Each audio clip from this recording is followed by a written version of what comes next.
ओम नमो भगवते महासुदर्शनाय। नमस्कार दोस्तों, आप सभी का स्वागत है हमारे यूट्यूब चैनल पावरफुल हिंदू धर्म में।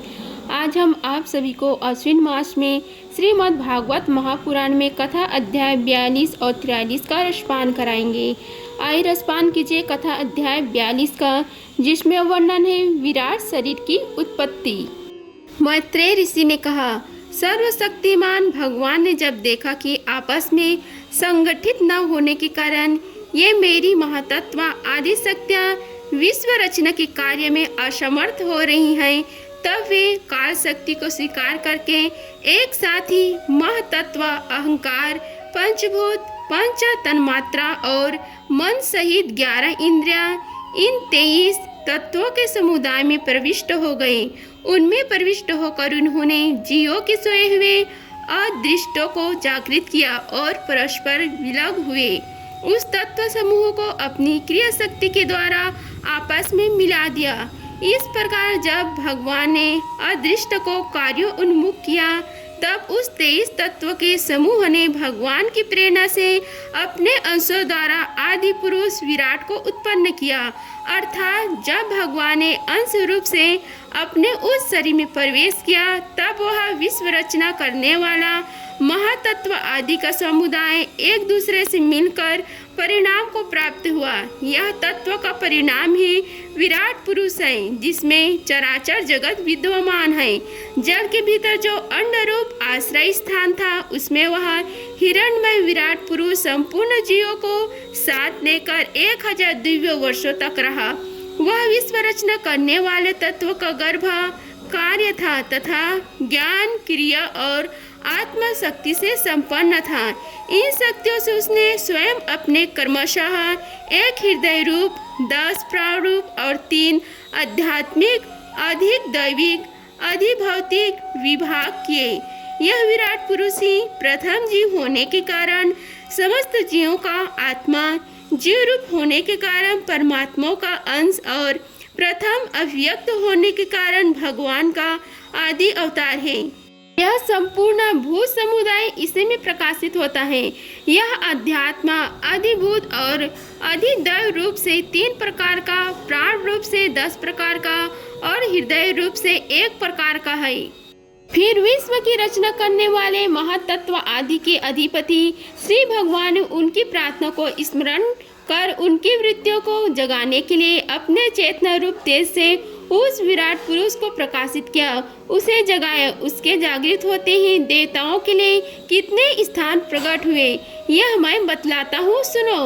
विराट पुरुष के पहले मुख प्रकट हुआ, लोकपाल अग्नि वागिंद्र समेत प्रविष्ट हो गया, जिससे यह जीव बोलता है। फिर विराट पुरुष के तालु उत्पन्न हुआ, उसमें लोकपाल वरुण अपने अन्न रस इंद्रिया सहित स्थित हुआ, जिससे जीव रस ग्रहण करता है। इसके पश्चात उस विराट पुरुष के नथुने प्रकट हुए, उनमें दोनों अश्विन कुमार अपने अंश घड़ इंद्रिया सहित प्रविष्ट हुए, जिससे जीव गंध ग्रहण करता है। इसी प्रकार जब उस विराट पुरुष के देह में आंखें प्रकट हुई, तब उनमें अपने अंश नेत्र आदि सहित लोकपति सूर्य ने प्रवेश किया।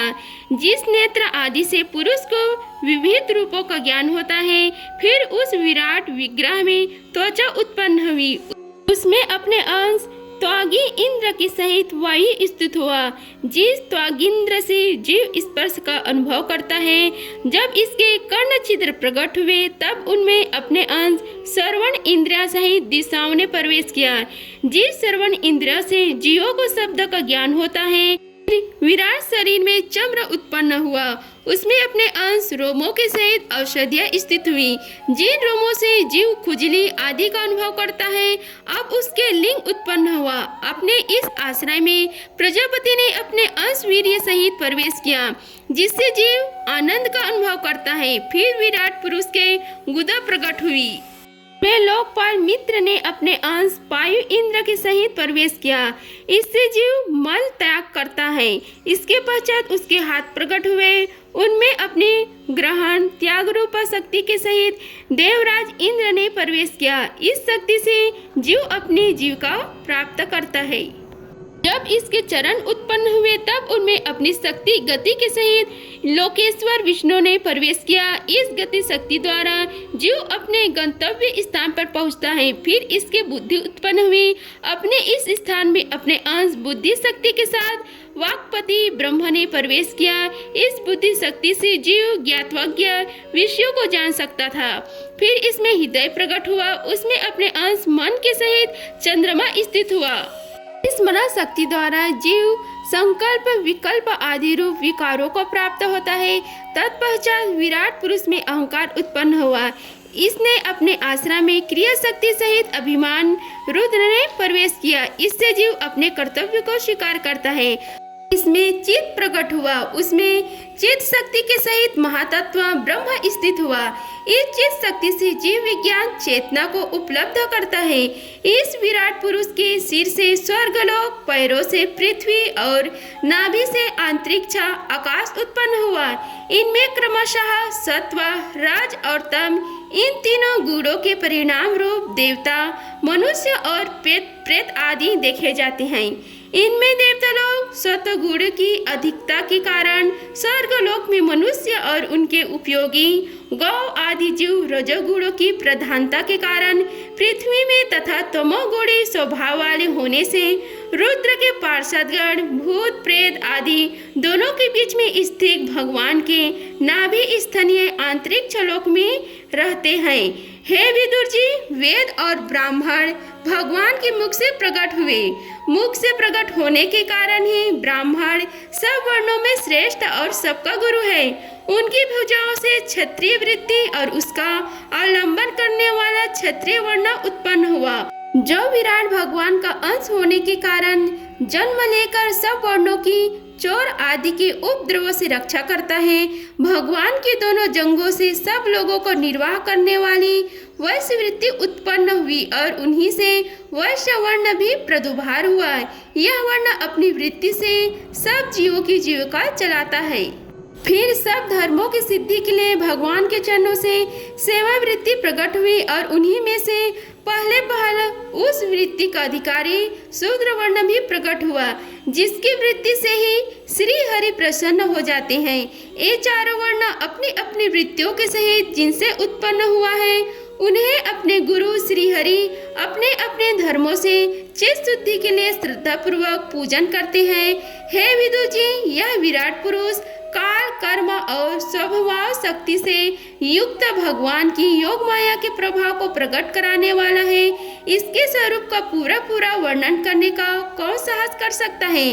तथापि प्यारे विदुर जी, अन्य व्यवहारिक चर्चाओं से अपवित्र हुई अपनी वाणी को पवित्र करने के लिए जैसे मेरी बुद्धि है और जैसा मेरा गुरु मुख से सुना है, वैसे श्री हरि को सुयश वर्णन करता हूँ।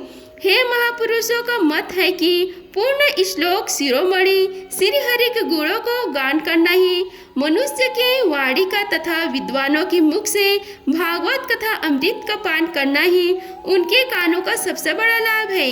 हे वत्स, हम ही नहीं आदि कवि श्री ब्रह्म जी ने 1000 दिव्य वर्षों तक अपनी योग परिपक्व बुद्धि से विचार किया तो भी क्या वे भगवान की अमित महिमा का पार पा सके। अतः भगवान की माया बड़े बड़े मायों को भी मोहित कर देने वाली है। उसके चक्कर में डालने वाले चाल अनंत हैं।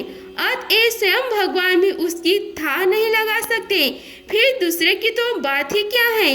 जहाँ न पहुंचकर मन के सहित वाणी भी लौट आती है तथा जिनका पार पाने में अहंकार के अभिमानी रुद्र तथा अन्य इंद्र आदि ताता देवता भी समर्थ नहीं है, उन श्री भगवान को हम नमस्कार करते हैं।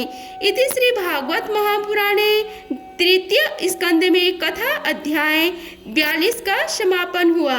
रसपान कीजिए कथा अध्याय 43 का, जिसमें वर्णन है विदुर जी के प्रश्न।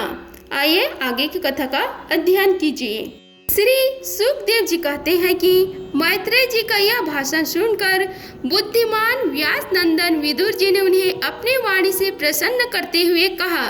विदुर जी ने पूछा, हे ब्राह्मण, भगवान तो शुद्ध बोध स्वरूप निर्विकार और निर्गुण है। उनके साथ लीला से भी गुण और क्रिया का संबंध कैसे हो सकता है। बालक में तो कामना और दूसरों के साथ खेलने की इच्छा रहती है, इसी से वह खेलने के लिए प्रयत्न करता है, किंतु भगवान तो स्वतः नित्य तृप्त, पूर्ण काम और सर्वदा असंग है। वे क्रीड़ा के लिए भी क्यों संकल्प करेंगे?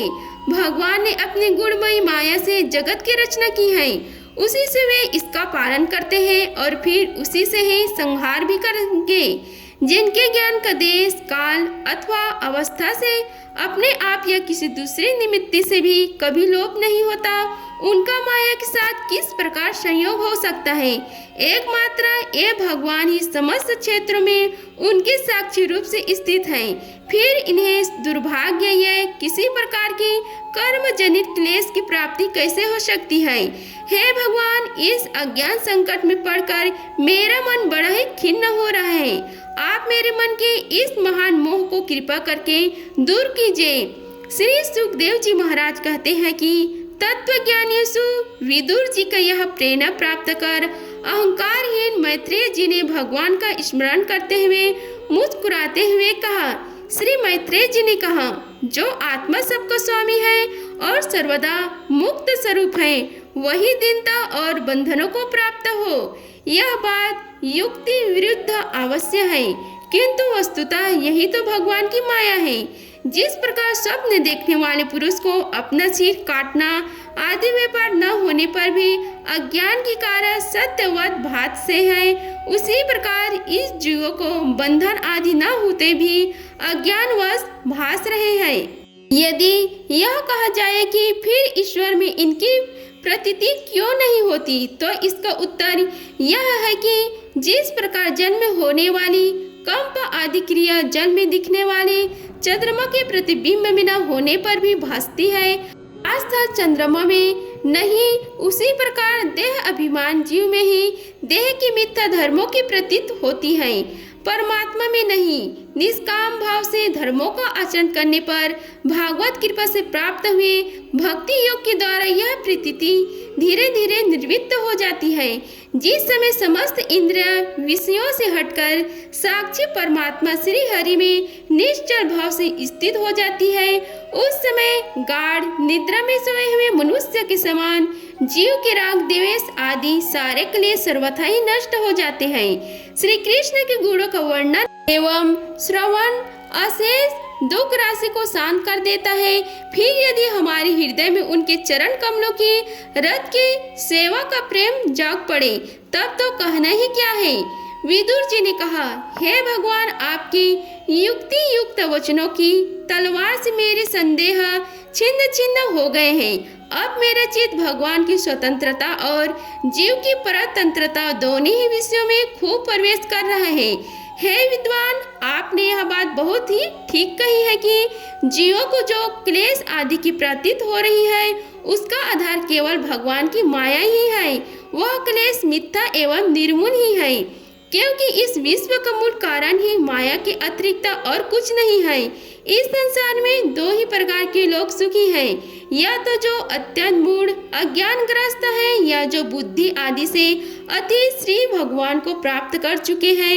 20 की श्रेणी संशयपन्न लोग तो दुखी ही भोगते रहते हैं। भगवान, आपकी कृपा से मुझे यह निश्चय हो गया है कि ये अनात्म पदार्थ वस्तुतः है ही नहीं, केवल प्रतीत ही होती है। अब मैं आपके चरणों की सेवा के प्रभाव से उस प्रतीतियों को भी हटा दूंगा। इन श्री चरणों की सेवा से नित्य सिद्ध भगवान श्री मधुसूदन के चरण कमलों में उत्कृष्ट प्रेम और आनंद की वृद्धि होती है, जो आवागमन की यंत्रणा को नाश कर देती है। महात्मा लोग भागवत प्राप्ति के साक्षात मार्ग ही होते हैं। उन्हें यह सर्वदा देव देव श्री हरि के गुणों को गान होता रहता है। अल्पपूर्ण पुरुषों को उनकी सेवा का अवसर मिलना अत्यंत कठिन है। हे भगवान, आपने कहा कि सृष्टि के प्रारंभ में भगवान ने क्रमशः महादादि तत्व और उनके विकारों को रचकर फिर उनके अंशों से विराट को उत्पन्न किया, और इसके पश्चात वे स्वयं उसमें प्रविष्ट हो गए।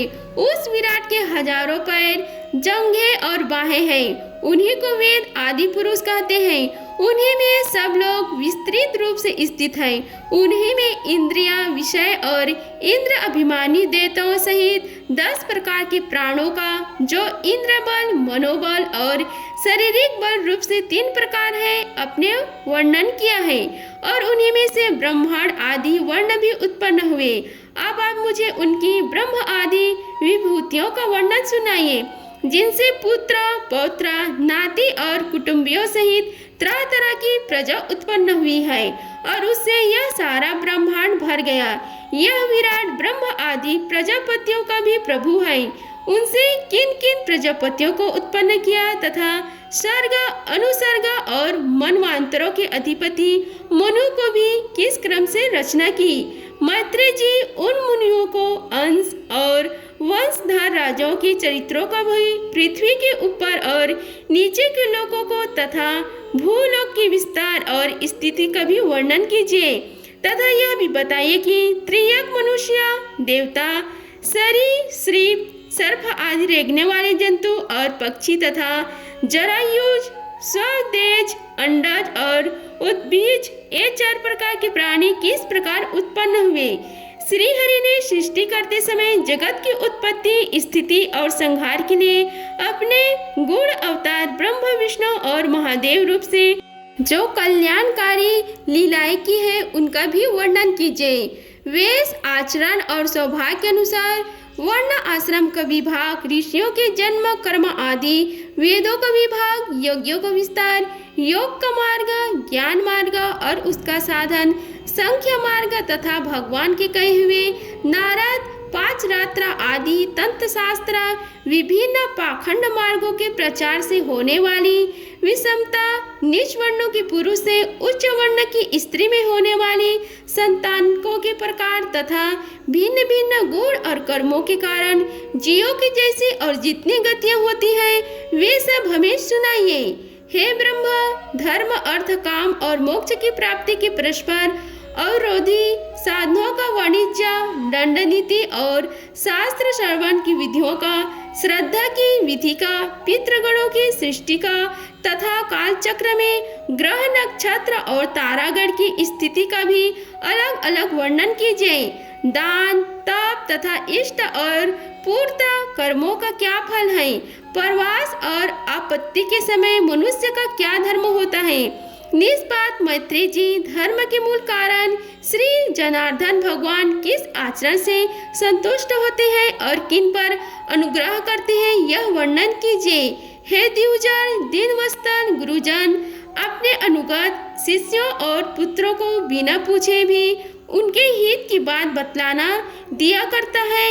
हे भगवान, उन महाआदि तत्वों का प्रलय कितने प्रकार का है तथा जब भगवान योग निद्रा में शयन करते हैं तब उनमें से कौन कौन तत्व उनकी सेवा करते हैं और कौन से उनमें लीन हो जाते हैं। जीव का तत्व परमेश्वर का स्वरूप, उपनिषद प्रतिपादित ज्ञान तथा गुरु और शिष्य का पारस्परिक प्रयोजन क्या है। पवित्रमान विद्वानों ने उस ज्ञान की प्राप्ति के क्या क्या उपाय बतलाए हैं, क्योंकि मनुष्य को ज्ञान, भक्ति अथवा वैराग्य की प्राप्ति अपने आप तो हो ही नहीं सकता। हे ब्राह्मण, माया मोह के कारण मेरी विचार दृष्टि नष्ट हो गई है। मैं अज्ञ हूँ, आप मेरे परम सुहृदय हैं। अतः श्री हरि लीला का ज्ञान प्राप्त करने की इच्छा से मैंने जो प्रश्न किए हैं उनका उत्तर मुझे दीजिए। पूर्णमय मैत्रेय जी, भागवत तत्व के उपदेश द्वारा जीव को जन्म मृत्यु से छुड़ाकर उसे अभय कर देने वाले जो पूर्ण होता है, समस्त वेदों के अध्ययन, यज्ञ, तपस्या और दान आदि से होने वाला पूर्ण उस पूर्ण के 16वें अंश के बराबर भी नहीं हो सकता। श्री सुखदेव जी कहते हैं कि हे राजन, जब गुरु श्रेष्ठ विदुर जी ने मुनिवर मैत्रेय जी से इस प्रकार पूर्ण आदि विषयक प्रश्न किए, तब भगवान उच्चार के लिए प्रेरित किए जाने के कारण वे बड़े ही प्रसन्न हुए और मुस्कुराकर उनसे कहने लगे। इति श्री भागवत महापुराणे तृतीय स्कंद में कथा अध्याय 43 का समाप्त हुआ। अगर आप सभी को हमारी वीडियो अच्छी लगी होगी तो वीडियो को लाइक कीजिए, चैनल को सब्सक्राइब कीजिए और कमेंट बॉक्स में ओम नमो भगवते वासुदेवाय लिखें। धन्यवाद। मिलते हैं अगले वीडियो में, तब तक के लिए जय श्री राधे कृष्णा।